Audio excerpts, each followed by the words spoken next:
Peace and blessings, greetings. This is through our lens of perspective, of a black man's perspective of things that are going on in the world and our history, our future, our present, and what we're going to do about it.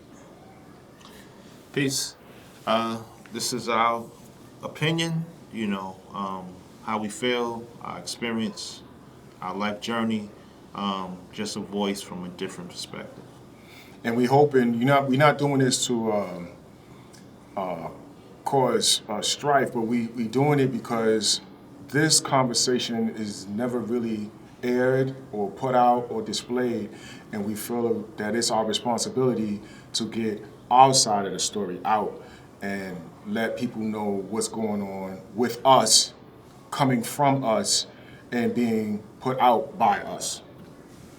So I'm going to start off a little bit. Just introduce yourselves right quick, and then we're going to start off in the topic. I'm going to throw out a statistic, and then we're going to talk about education. But start off right now. Tell me about yourself. Abdul Mufti. Peace and blessings. My name is Abdul Mufti, Abdul Mufti. And I am, I guess, an entrepreneur. I'm an artist. I have a background in, psychology, engineering. So I love science, I love math, I love poetry, I love expression, I love art. And I'm definitely here to empower and help bring a different perspective on life, living, our relationships, our community, our environment, and how we resonate within all of them. Dominic Smith, youth advocate, writer, artist, father. I like to say street survivor, and thankful to be here. Peace. Fahim, a.k.a. F the Elemental, hip-hop artist, community activist, father, educator at the college level.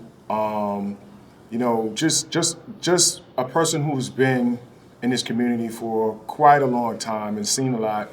And I just feel like in this new endeavor of podcasting and film, I want to make sure the stories that my people have come out and get pushed at the level other people's narratives get pushed. So thank you for coming. Now we're getting ready to get into the meat of this conversation. The topic is education. And I'm going to say, I want to add to education how it affects the black community. And I want to be specific.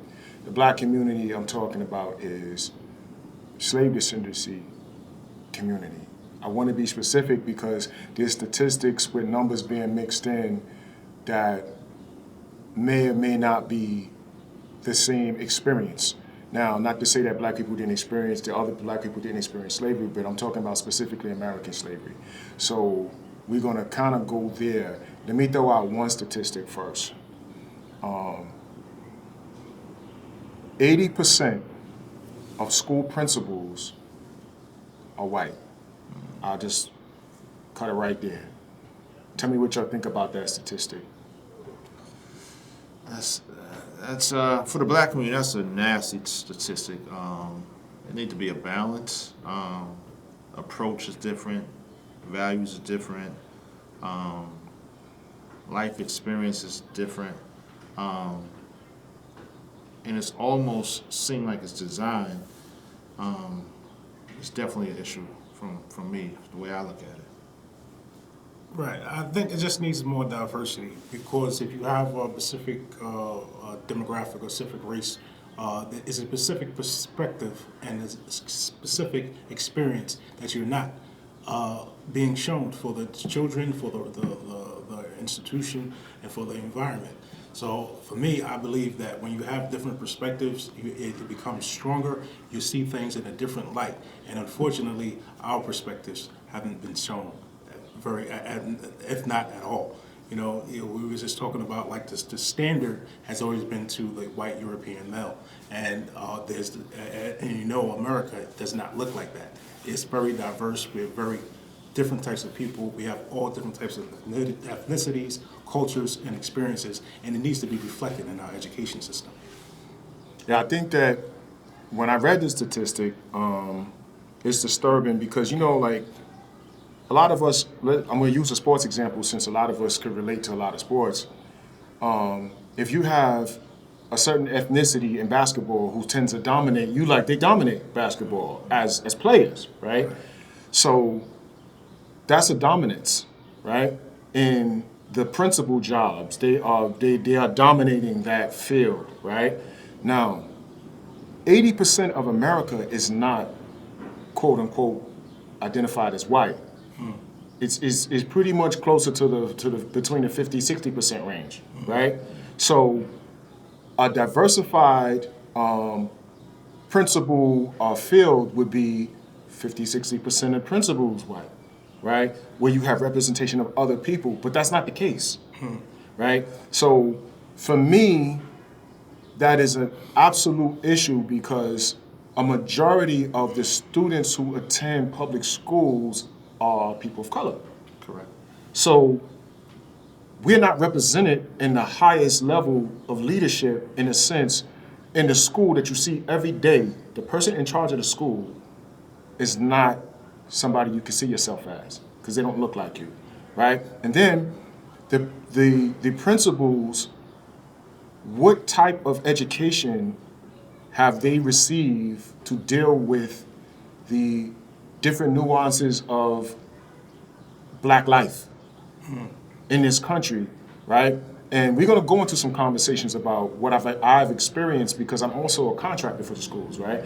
I've experienced some things that was extremely disturbing, but I question if these principles' agendas are for the embetterment, enlightenment of black children, or is it something else? So I'm going to say the quote so you can see where I'm coming from. The Nation of Islam used to teach, I was in the Nation of Islam, that your oppressor is never going to show you how to be free because they benefit from your oppression. And they used to ask us, why would you send your children to a people who have done horrible things to them or their descendants and trust that? They will teach them correctly. So now you see my point of reference of why I made that statement. What do you think about people who are not black being in charge of black minds? Well, yeah. Well, first of all, I mean, from me growing up in that way of things, it says, Lincoln frees your body, but Islam frees your mind. But I mean, just free our minds. Basically, we don't need to be. Our minds need to decolonize our minds, our way of thinking. So we don't have to have a Eurocentric perspective of the world. And unfortunately, through the education system and through a lot of the things, you see the world, and through our history books and everything, we see the world through a European lens. So freeing our minds is basically saying that we existed way before Europeans ever set foot on the so-called world stage of education and human development. We have Timbuktu, we have Egypt, we have Mali. I mean, we have all these different types of civilizations that predate European intellectualism or education. So why is that not being more reflective in our education system and our institutions? So to build this thing called America or this new world, we had all different types of people have all different types of input, and it needs to be reflected in our education and our institutions because it makes things better. We learn from everyone, not just one person's or one people's perspective and worldview.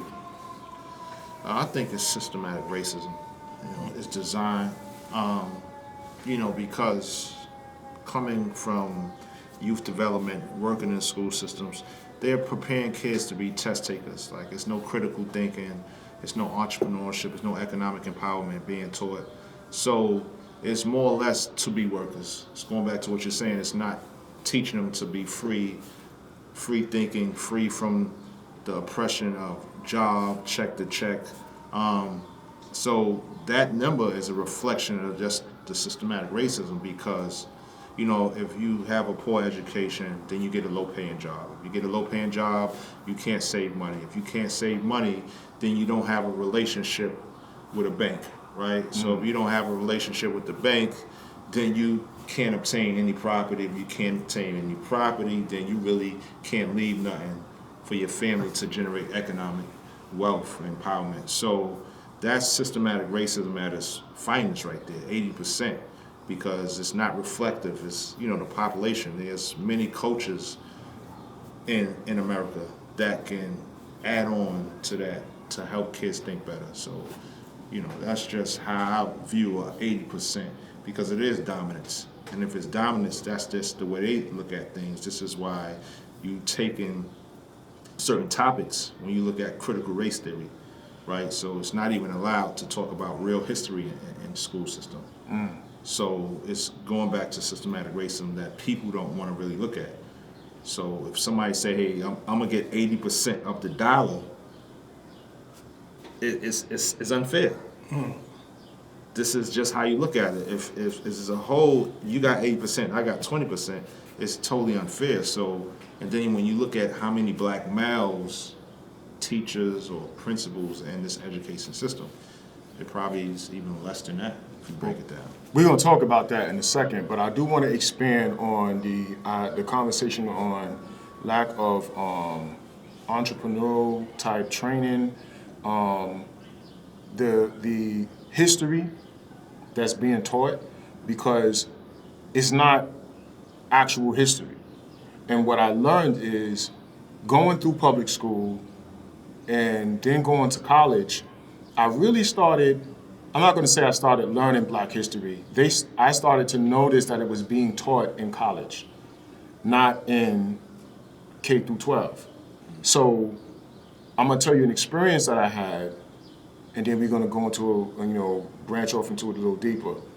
I was in a classroom servicing computers during Black History Month a few years, maybe 2 years ago, and it was a white teacher, white female teacher, and she was giving her Black History Month lesson at the last day of Black History Month. That's when I was in the class, right? And she said, this is her, and I'm basically trying to give it as accurate as I could say it. She said, let's start our lesson. And she named a gentleman, I don't remember his name, but she said, this man was a slave in America and for a period of his life, and then he became free. And he noticed that he was really good with sewing machines and clothing, and he started he became a master tailor. And she says, and that's our Black history lesson it was like under 5 minutes. And she was like, and that's our Black history lesson for Black History Month. So one of the young girls, black girl, this is a 5th grade class, she raised her hand and said, what do you mean slave for a period of his life? And the teacher said, well, slavery is basically when black people worked for free in this country. Okay, open your math homework. And that was it. And I was in the back of the class, like, turning colors while I was fixing this computer, like, wait, she's not even equipped to have a conversation about Black History Month. She doesn't know how to have the conversation. I looked at the class. It was all black and brown people. There was not a single white person in the class. The white person in the class was the teacher. So going off that, another statistic, 93% of teachers are white. Here's the worst part. 2% of teachers are black males. In that school I was in, there was 1 black male teacher for 500 students. 1. Growing up, I'll talk about my schooling later, but I don't remember having a black male teacher until I got to college. Wow. Ever. Having a black male school teacher. Now, mind you, I had a lot of black men who put a lot into me, right? They were my teachers outside of school. But let's talk about that statistic. 2% of teachers are black males. What do you think about that? Well, like I said, the lack of representation. Although we may have, like I said, you probably have teachers outside of the classroom, but we need to be represented inside the classroom because we still have black males who teach, but they're not inside the classroom. You may, know your uncle, he taught me this, my uncle, he knows about this, he be working that. So we learn from them, but they're not being represented inside the classroom. They're not on the payroll of an institution that which they need to be. And that's, again, a lack of representation and lack of diversity. As we live in this world that's constantly changing and, that's moving, we need to be represented, and it needs to have better representation within these institutions. Have been historically been keeping us out and marginalizing us from the economic as well as the social and empowerment thing. As you understand, this founders of this country, didn't look like us. So, I mean, you got to go to the root. As Malcolm X always says, you got to go to the root of the problem.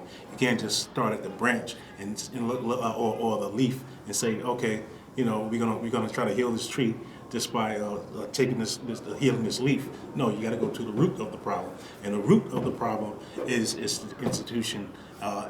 Formerly, we have been put into the root of the system of how we grow, or we've been basically taken out or hidden or shunned behind. Although, because we've always been here, we've always been educated, putting the work in, but never getting the credit or recognition of what we have put into this institution called America. I like to look at it a little different and say I think the lack of black males is due to what the salary is. So economically. So as a black man, we have to take care of the family. You can make more money as an electrician or a plumber than you could in the education system. Even though we need the representation over here, to feed our family, we have to take a higher paying job. So it's by design because they know that, hey, he got to feed this family.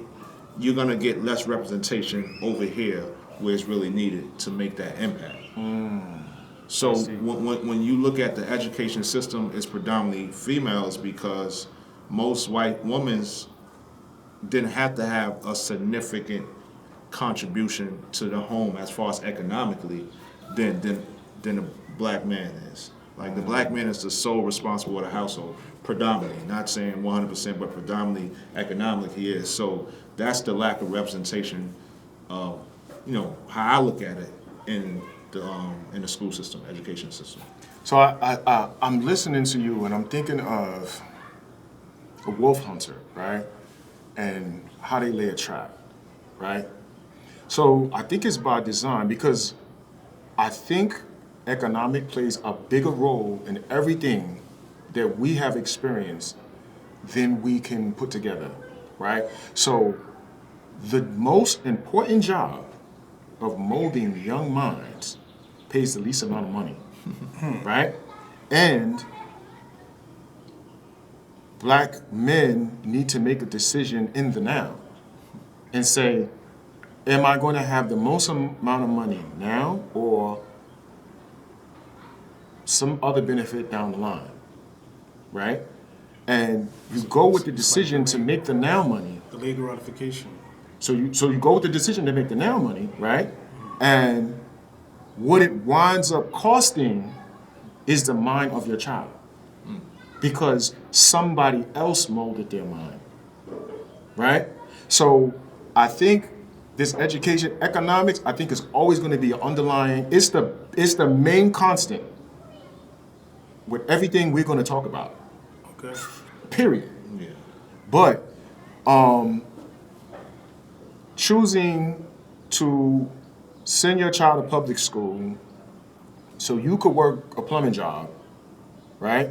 Somebody else is training your child, and this is an afterthought now because you got to do it, right?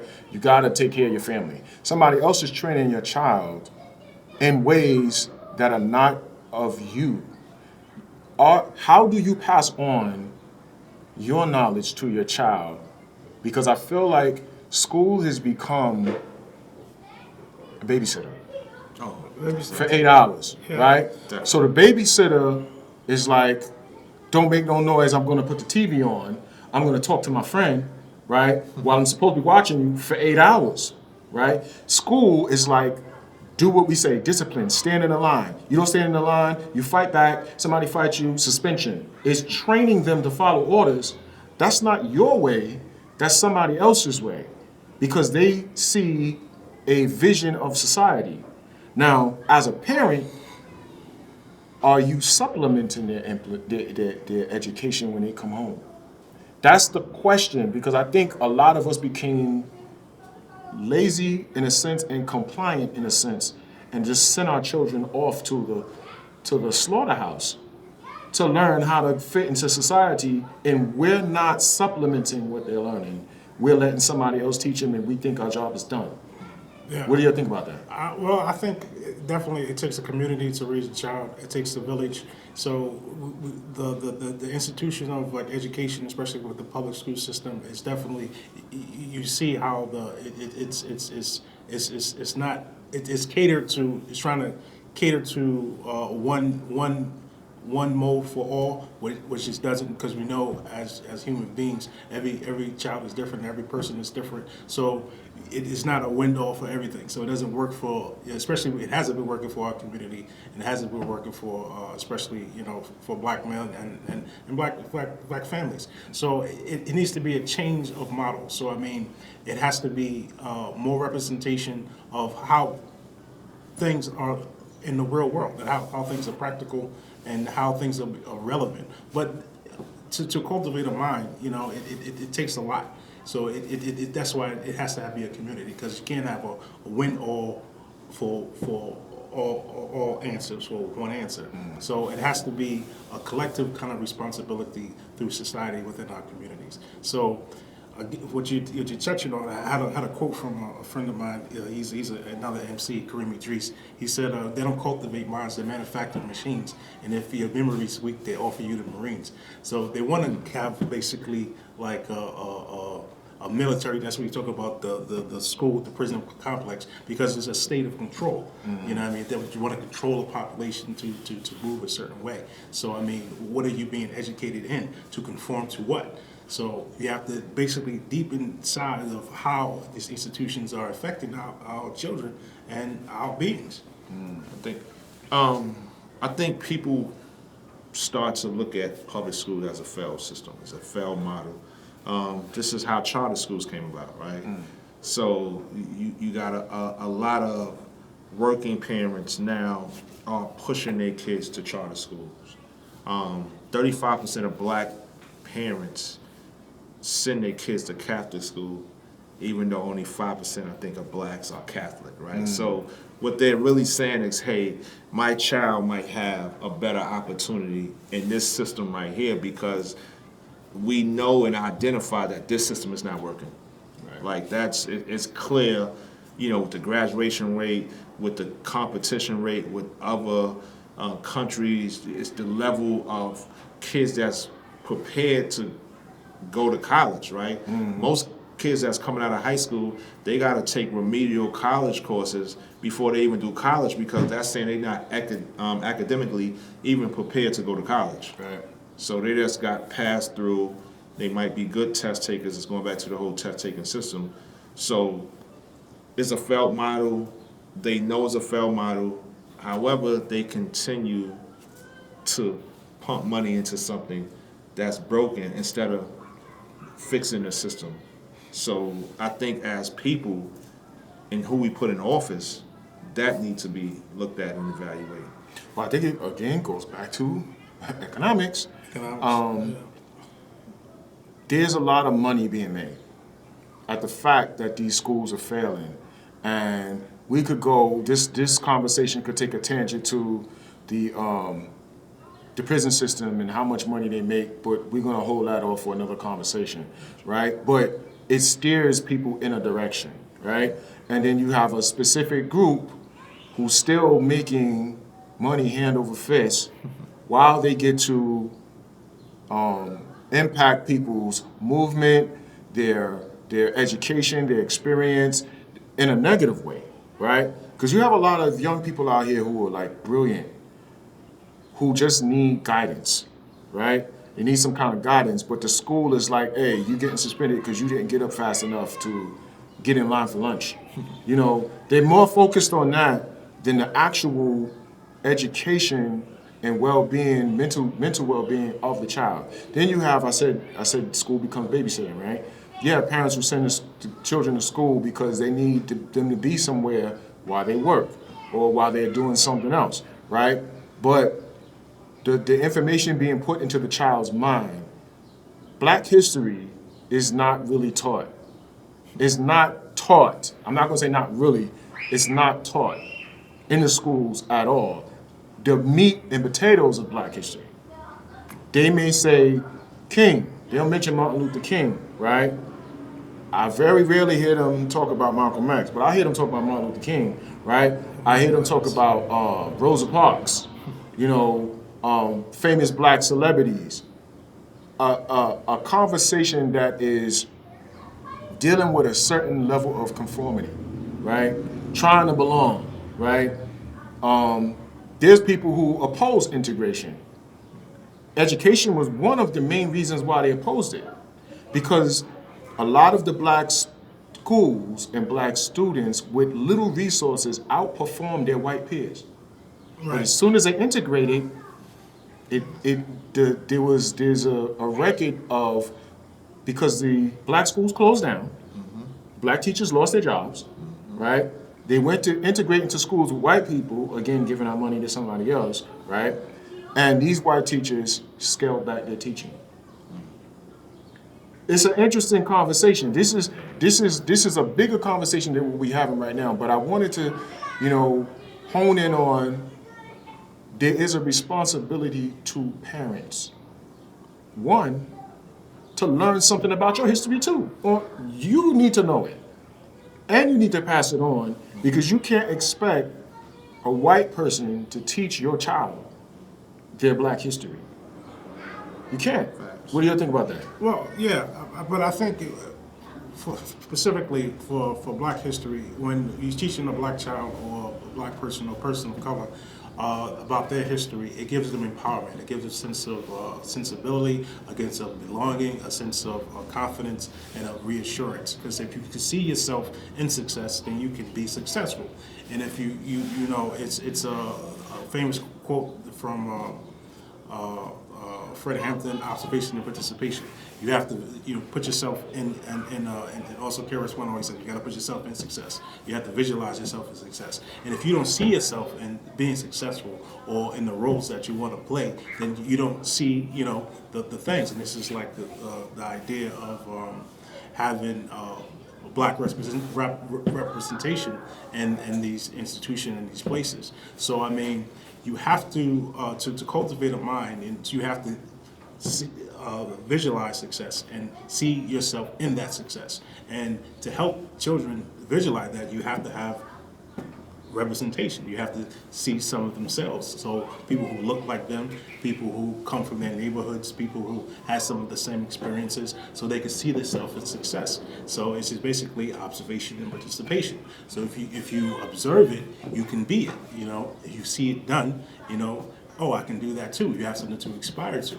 Oh, this such and such person did it, so can I. So that's why it's definitely imperative to have representation in all of these institutions, so we can see our children in Black faces or brown faces or anybody of any other type of race, color, creed, to see themselves represented in those successful roles, so they can aspire to be something or aspire to be whatever they aspire to do. So that's why it's definitely needs to be more people of color in these positions, so children can see themselves in them. I think that's a key thing what you're saying as far as in these positions, because a lot of these curriculums and books are not geared towards Black and brown people. So like that's the first step that I think the curriculums need to be changed. How we do that is collectively. Also, it needs to be team building, right? Where kids are together, 2 or 3.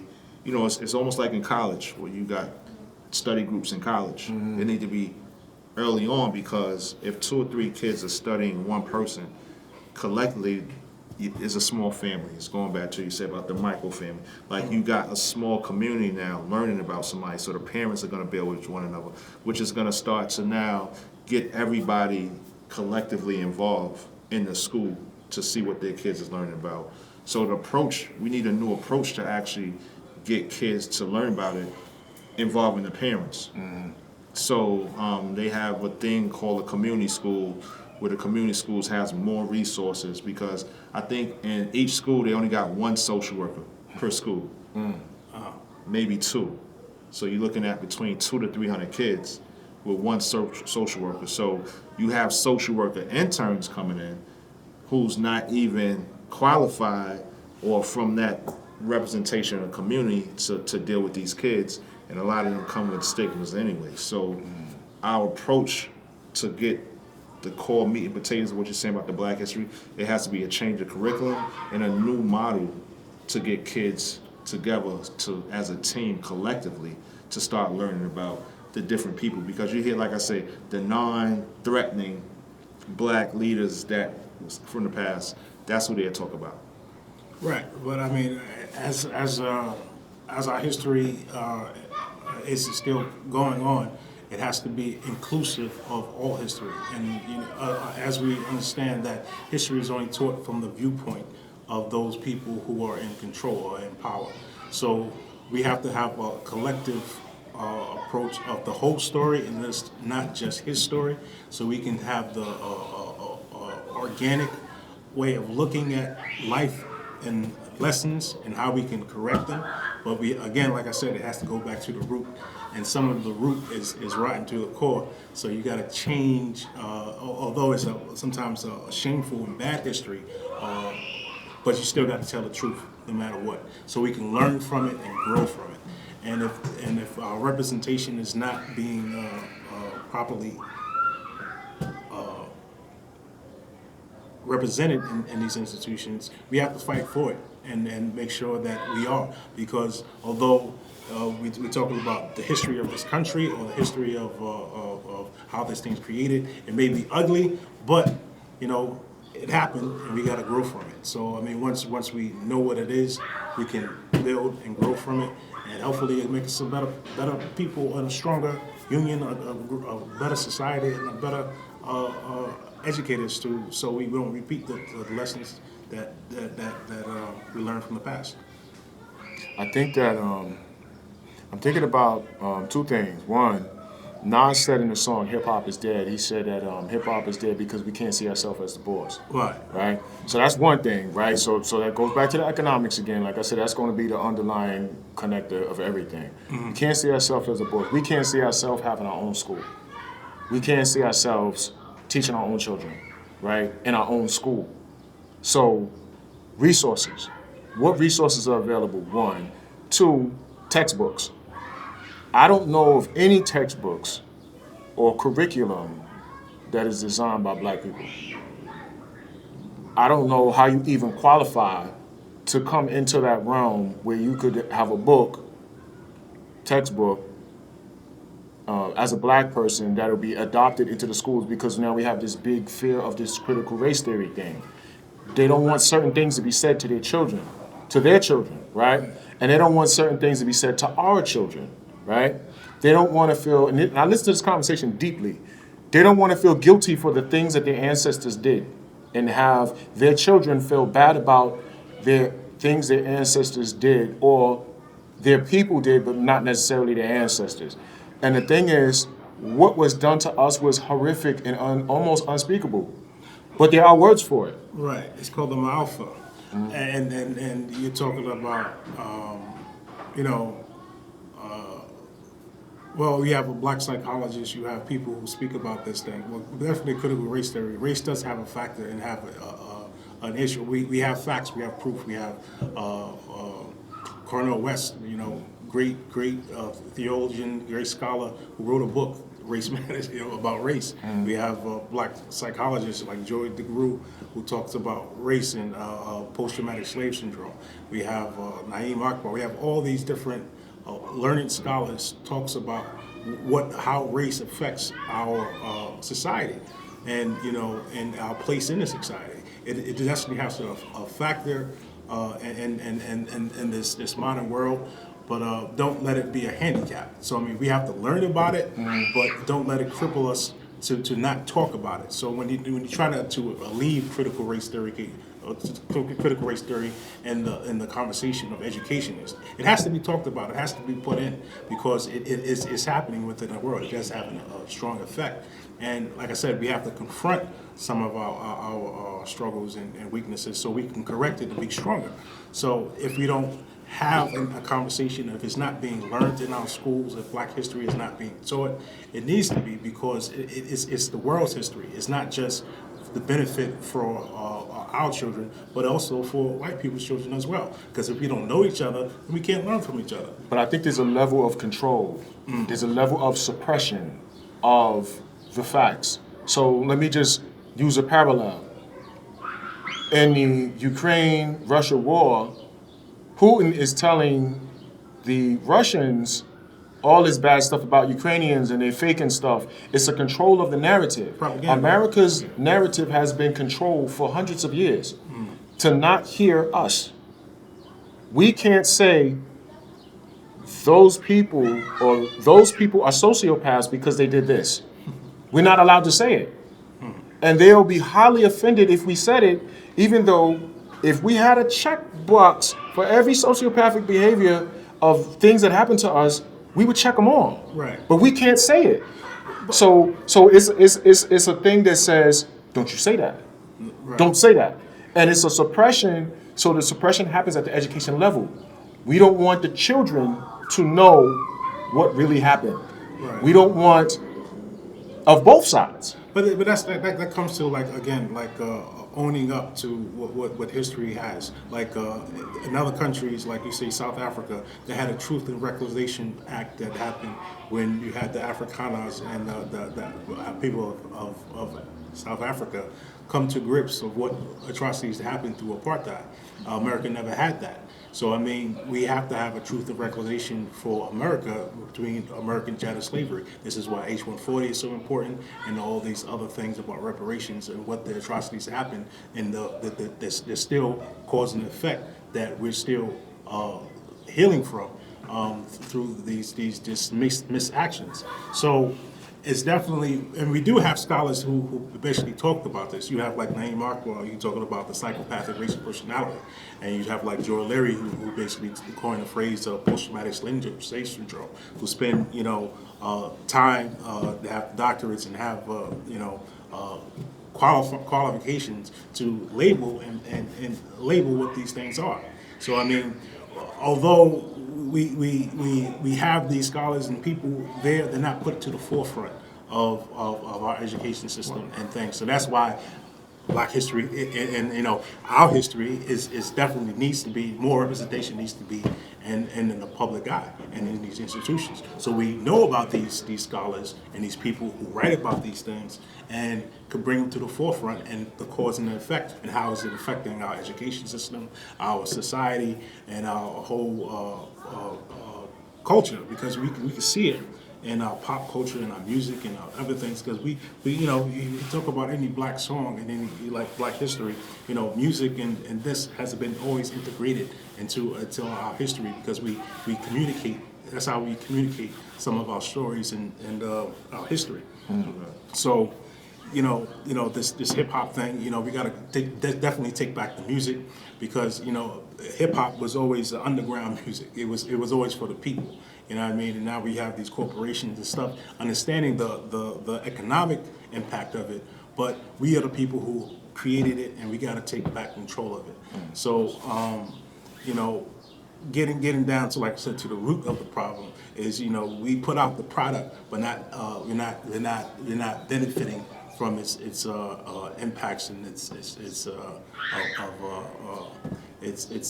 effects. So I mean, we have to have more representation of the ownership of the everything that goes along with it. I think that somebody's gonna have to sacrifice. That's what it boils down to, because you got sporadic Black billionaires, but you don't got none of them investing in schools. or creating schools where Well, it's For the masses. For the mass- for the massive. Make one school. Well, we did. Yeah, you had Jay. He put some money down. I know Jalen Rose got some schools, Right, but right. is at what capacity is the curriculum being controlled? Uh-huh. Like, is it 100% controlled? Like, you can follow whatever guidelines there is of the higher education, but is predominantly, the curriculums are coming from black writers. That Well, you have it's just- evidence-based curriculums, which is data, statistics in there, meaning it's proving Right. that this curriculum works. That's what I said. More representation. I mean, I can learn from Shakespeare. I can learn from a black writer. I can from Zora Neale Hurston. I could learn from all these things. I think definitely it needs to be more representation because we do have these educators, these writers, these intellects who are doing things and not being represented. We do exist. Those Nikki G. Honey. We have all these people who contribute to our society and our education system and our education as human beings, but it's not being represented. So it's like, No, I get your point. I'm just saying, like, I think the young kids need to learn about being black first right. before anything else because they have to learn how to love themselves. Because for a long time we was 3/4 of a human being and all that stuff. So blacks as a whole don't love themselves. So 80% is still Right. controlling that narrative. We have to take ownership of creating and how we define and look at ourselves as people. Right. but We can't. Being a person coming to study psychology, I understand the thing of psychology, and it's in having loving thyself, being seeing yourself represented inside the world, and saying that black people don't love themselves. It's this thing that's been perpetuated upon us. It's not self-taught. It was a taught behavior to disassociate yourself with black culture, black history, or loving thyself. It was a learned behavior because being black was or being of the darker skin was shunned upon by society, but it's been placed upon by supremacy. So you got, like I said, go back to the root. And the problem is, it's not us not loving ourselves because we always loved ourselves. But the problem was white supremacy dominating and controlling the narrative, of controlling what the images that we see and the books that we read, and the learning of this false idea of being superior to black life or black consciousness or being black. Is like I said, you got to go to the root, and the problem was white supremacy. I think black people always knew that we loved ourselves. We always did it, but it's because of this institution. The older of white generation, supremacy. the older you got, it's just like if you got a car and it need tires, right? You got to put on new tires. I think the older generation understand that. The younger generation don't. So this is why I'm saying starting with the younger generation, because the older generation already lived their life, they already served their purpose, right? The young, but the baton has been passed back to continue to fight. You don't have people, to know about certain black people. They know about the regular black leaders there is. So if you ask somebody, even about Paul Robeson or Nat Turner, like, you know what I'm saying? So they might not even know who that is. Right. So we have to teach them to love themselves again, because you look at the destruction, it's so easy to take a life from your brother, right? Or even your sister, which is you understand? So the love and the way the school system is like a prison now. You Right. got to go through metal detectors, you got to put your stuff, the whole screening, But like, I think that's a reflection of the whole bigger society. Again, like I said, we got to teach the true history of what happened and what happens within America. You got to talk about the genocide that happened. You got to talk about mass. It's a reflecting of the greater society, saying that if you built your institutions on genocide, rape, killing, and that's just how you get you got this country, and those are the people who are teaching you, then of course you're going to be homicidal, manipulative, and all these other things, because this is an institution that is built off. You got to be, this is how you win the country. You killed, massacred people, Native Americans. You brought Africans against their will to work. So I mean, this is how this place was built. Yeah, of course. So and then you have these people who are generation to generation who had this trauma, this thing just happened to them inside these buildings, inside these walls.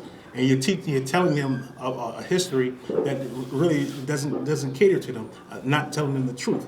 So once you have these people behind these walls, they're going to reflect because they know they're going to react to the stimuli that's being given to them. This is why they become violent, because this country was built off of violence. You know what I'm saying? So you got to go to the root of the problem. I want to jump in because, I mean, a lot of stuff that you're saying is very impactful, very deep, and some people probably, hopefully you're paying attention, everybody's listening. But there is a lot of conversation about the suppression of history, and this goes back to the education, right? And I listen to other podcasts, and I listen to other people who have conversations, and I listen to some things that white people say, white males particularly say about this push of black people to say, to tell their story, to tell our story, right? And they're like, they don't want to feel like their people is bad, right? It's a judgment thing, right? But This George Floyd thing, and when it brought up so much so much trauma again. Right. When George Floyd happened, I mean, I was out in the streets, everybody, you saw young people protesting, but it's been happening. Right. Lynching of black men have been happening since the inception of this country. So I mean, it's just been swept under the rug, but it never cleaned under the rug. Right. The dirt is still there. You get me? And this is, like I said, it shows up in our institutions. And then you're talking about like history. It wasn't popular for a black man to speak up or to be educated or to know how to read. You talk about the history of slavery. That's to keep someone enslaved, you had to keep them ignorant. You had to control their education, their intake. Well, I believe that that's still at play because there's a level of ignorance. And the level of ignorance that's happening is, again, I listen to what white people are afraid of happening if this critical race theory comes up. They are afraid of being judged, even though they've been judging us for hundreds of years. They don't want us to judge them or other people to see them in a negative light, even though they're in a negative light. Right, but this is the same thing what Malcolm was talking about. Malcolm X was talking about. You can't judge this situation on the because it's like so-called civil rights. If someone gives you civil rights, you can't give somebody freedom. Freedom is taken. Right. So I mean, you have to judge on the world's court. You can't have it. This is why he was trying to take the African American condition to the world court for the human rights standard, and it wasn't just a civil rights, but it's a human rights. How are we being? America has been evolved in some of human rights violations. So on the world court, not just as in the American measuring stick, but as the world measuring stick. How do you measure up? This is not the only democracy. But it's not the only civilization. We have many civilizations in this world. Here's the thing, and I look at it from this perspective, and some people may fault me for, some of the listeners may fault, but I look at it from an organized crime perspective. Because when you look at it, organized crime built this, right? America. So the criminal is never going to want to answer for what they've done. A rapist doesn't go to a rape victim and say, "How you doing? I'm sorry I did this to you. Let me make you whole." A rapist never does that, right? The rapist is going to fight tooth and nail for you not to even call them a rapist. Right. They're going to put all their resources in that. So when you have a people or a country that was built off atrocities that they don't want the world to know, I mean, I can even say wicked, demonic atrocities that they don't want the world to know. They don't want the world to look at them and say, that's who you are? Because they've been putting out this image of a picket white fence, clean cut, honest this person when they was never honest. Right? So they don't want the world to see that they have been playing a role to the world. As the world's police, I in the think- center of democracy and civilization. And The corrupt police policing the world. Right. I just think that blacks need to stop looking for acknowledgement from the white people. Like it's going back to loving ourselves, worrying about us. Like we can't. And when we say black, we say a black way of thinking. We're not always just talking about the skin tone. We're talking about the black idea, the black mind, the black identity, the black way of thinking, the black worldview. And this is our view.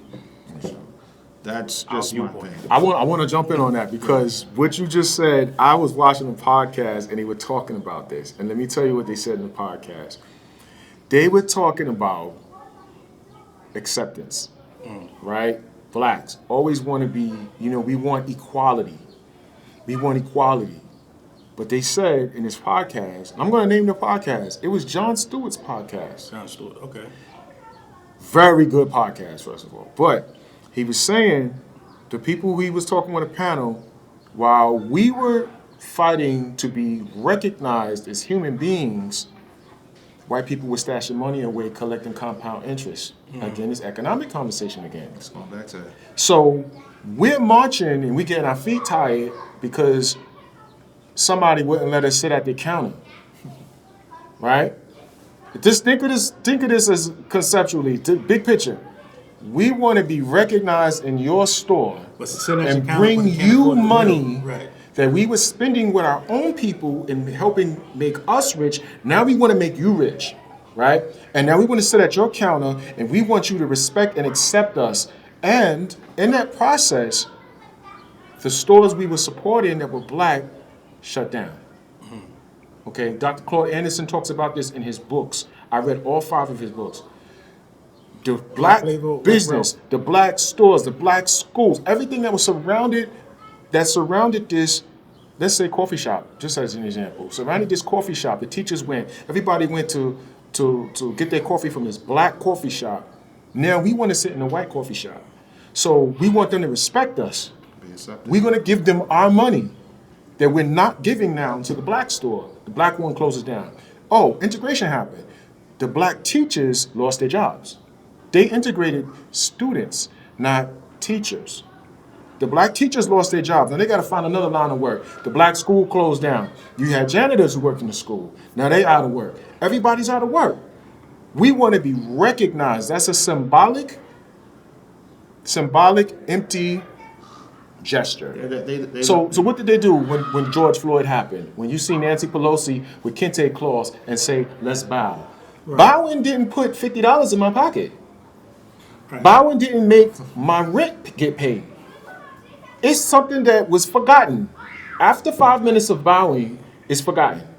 It's an empty symbolic gesture. And this is what Dr. Claude Anderson talks about. So we have these empty symbolic gestures. We're going to put Harriet Tubman's face on a $20 bill. Okay, am I going to get a percentage of every $20 bill? Right. No. But this is like, I'm a huge fan of lyricism and poets, right? So Saul Williams had a poem called A List of Demands. So, I mean, black people got to go back and demanding things, because power receives nothing without a demand. It never have and it never will. So we have to demand our equal share of economic resources, as well as social resources. So, I mean, it's the social equity that we put in for this country. Everywhere you go, you'll see, just think about our music.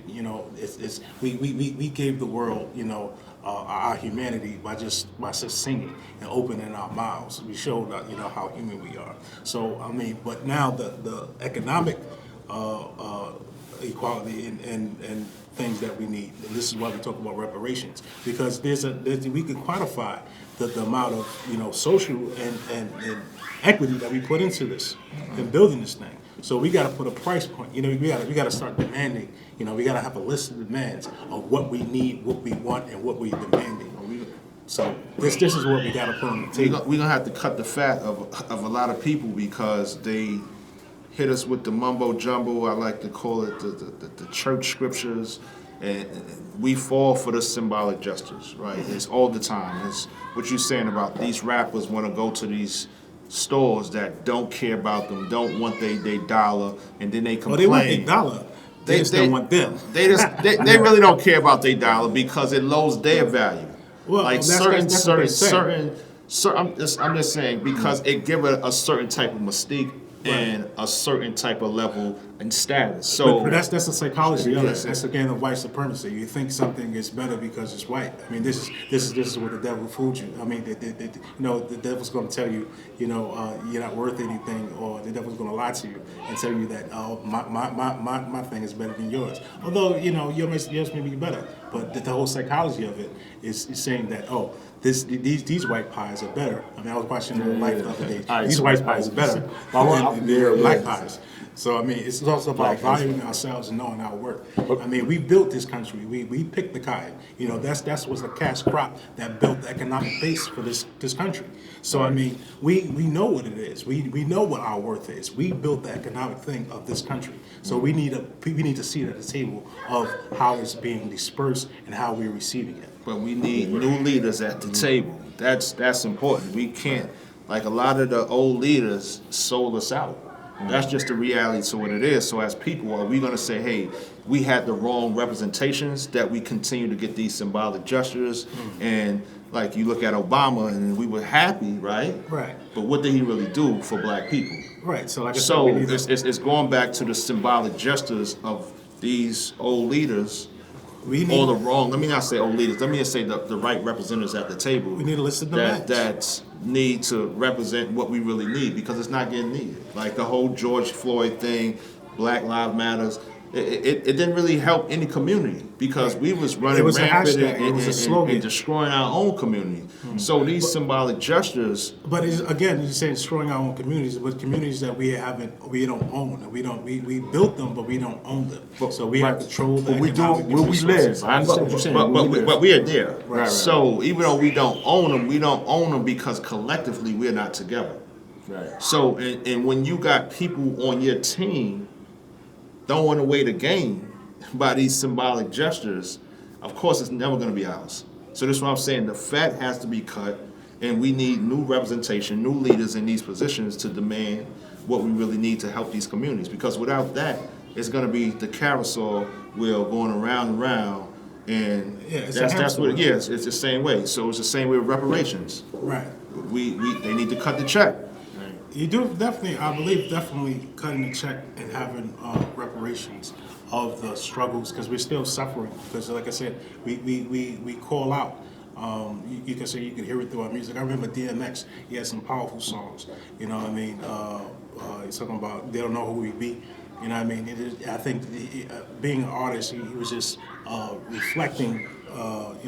They don't know who we are. I mean, we are the black gold, who is the pioneers of America. You know what I mean? We literally, this country was built up on our backs. Everybody had an input of it, but everybody is not having a just representation. And I think this is part of the problem. We need our representation and some of the equity that is going on. So when you see ourselves, not only just seeing ourselves, but having a black face in a high place like Obama, you saw it. Oh, it made us feel gushy and warm inside, but it's not fixing our core problems. And this is the problem. This is a lot of things with black symbolism. We have Obama was a symbol, but okay, it's a symbol, but we're beyond the symbols. We want hardcore, tangible things that we can have in our hands, that we can control, that we can use, like money, in this capitalist system. I want to just piggyback off that, if you're going to circle back to the education. Ketanji Brown Jackson said, "We've made it." I saw that. And I want to just make a correction. She made it, right? But what is it, right?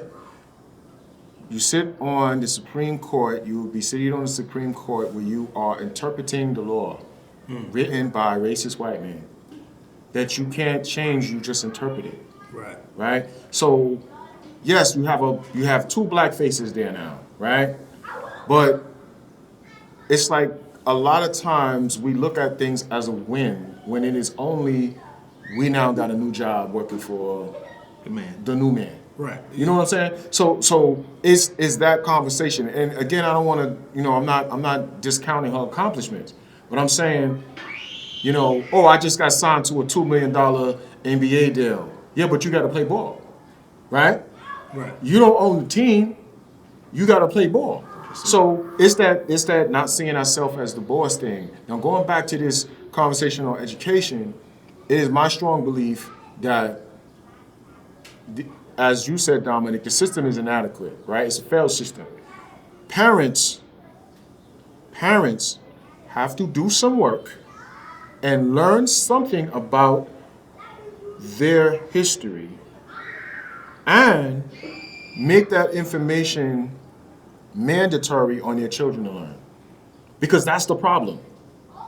That to me is the problem. The children know the latest dance, they know the social media stuff, they watch TikTok for hours. There's no educational benefit really in watching these videos for hours. Time is, and I tell this to my son, my son is 20, he's gonna be 25 soon. And I'm always telling him, time is, youth is wasted on the young. Time is the resource that you spend and never get back. If you wasted 5 minutes, you don't get that 5 minutes back. You'll get another set of 5 minutes, but not that 5 minutes you wasted. You can't go back and rewind and say, let me do what I did. So that's how we're caught. That's the hamster wheel for us, right? Time. We start thinking about things too late. The decision that we talked about in the beginning. Am I going to make the money as a plumber now, or am I going to make residual income? And if you spend a long time in the education system, you could retire at 6 figures. But they're looking at the now money. I want 80,000 now. I don't want 46,000 now, and then 20 years later, whatever time I retire, I'm retiring almost at 100K. I don't want that. I want it now. In the process of being a plumber, you are, because I did plumbing apprenticeship, electrical apprenticeship. I did all of that stuff. So in the process of becoming a plumber, you're not teaching hundreds of kids how to be a plumber. You're going and you're doing plumbing job, busting pipes, you're dealing individual. It's not a teaching thing, it's a work thing, it's a service. But you go into teaching, you're building hundreds and thousands of minds, right? And those minds may be inspired to build something new rather than provide a service because everybody has water and waste and those things break and you need to just make money, right? So it's the question of, and I'm not faulting anybody for, listen, I did sheetrock and I did roofing, I did locksmithing, I did all this stuff. But I'm looking at it as a whole, like we're focusing on things that die with us. You don't pass on plumbing. You don't pass on a job. You don't pass on a job, right? You don't pass on these even a college degree. But the door opens a door for you to get in front of people and say, like myself, I have about 120 students this semester. Last semester I had 150. And I get to talk to them and say things to them that's not in the textbook about life that nobody's telling them. That's the key thing. And I see immense benefit beyond money. Right. And being able to do that. Well, it goes back to the thing about value. And what do we value? And what do we hold valuable?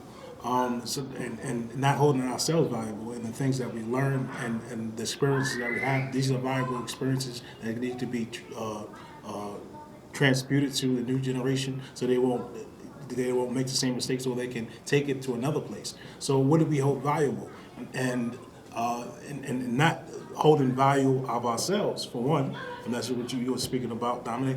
But we do have information, we do have value, and like I said, we have to reimagine who we are, what we bring to the table. So we have valuable experience, and we have to put our value in it. We can put it in economic value, but some things have tremendous value, and we don't appreciate it. So we have to understand and our value and what we bring to the table.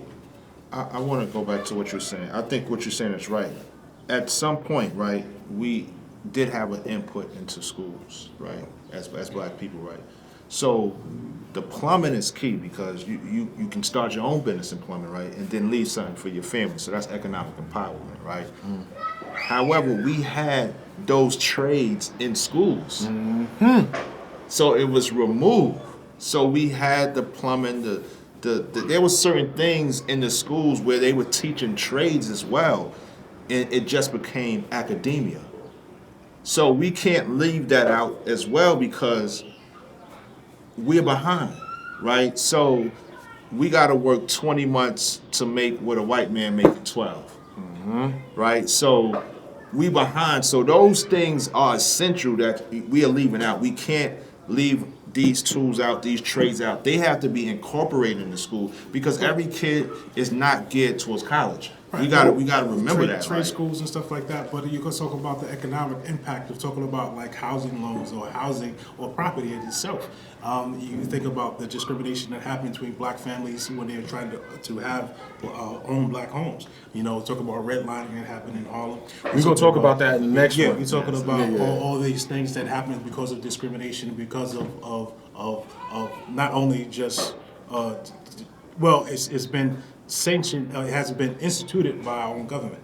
You know what I mean? It's institutionalized racism that we have experiences. That's why you have a low black mortgage or black home ownership or black owners of businesses because of these institutions that have been historically marginalizing us. So, you know, it's not, it was one thing when Obama was saying, pick us up by the bootstrap, and then, you know, you heard years earlier about not having any boots by MLK, when he was also talking about, you know, how the government gave white peasants and farmers. Oh, don't go there yet, because that's gonna be that next conversation. But I mean, again, it's just what economic when we were so-called emancipated from slavery or institutional bondage or labor bondage, you know, we didn't have an economic base in another thing. We created all that stuff for ourselves. Right. So I mean, we didn't have a leg up from the government and everything like that. So specifically for black people and you know, black families and stuff like that. So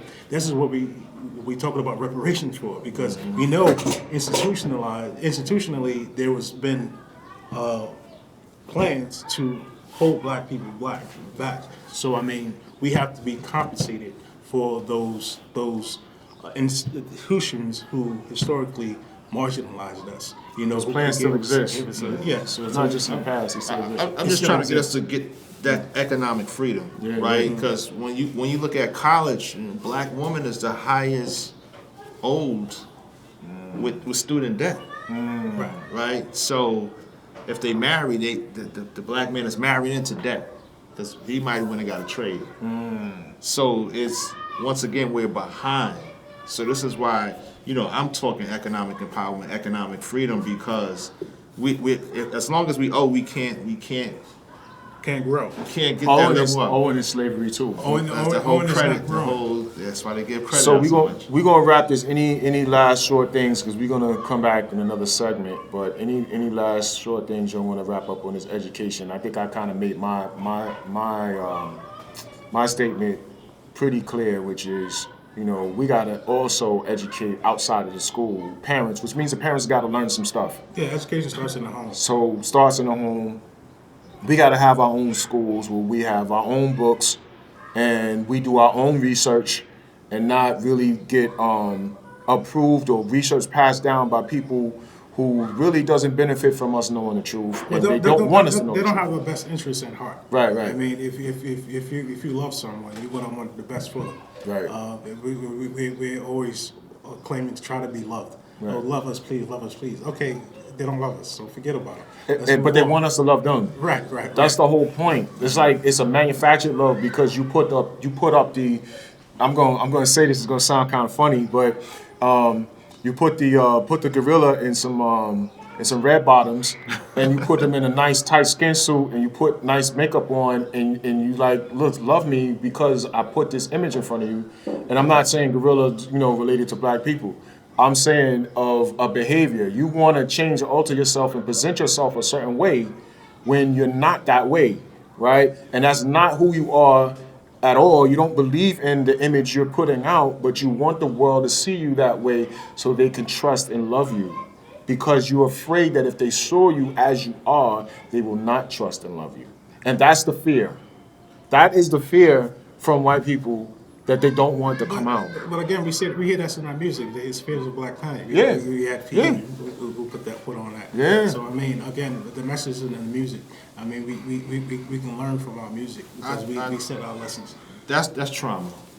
The same way we suffer from slavery trauma, they suffer as well. Well, doing it to us. Right. So Again, it's like it's like when you abuse, it's not only you're not only a victim, but it also the abusers also has problems as well. Yeah, So yeah, yeah. so it's not only the abuser and the abused, but you have to heal both because usually abusers are abused themselves or hurt people. So I mean you got to stop the cycle of this trauma and this ongoing cycle because when you heal us, we heal everybody. We heal the world.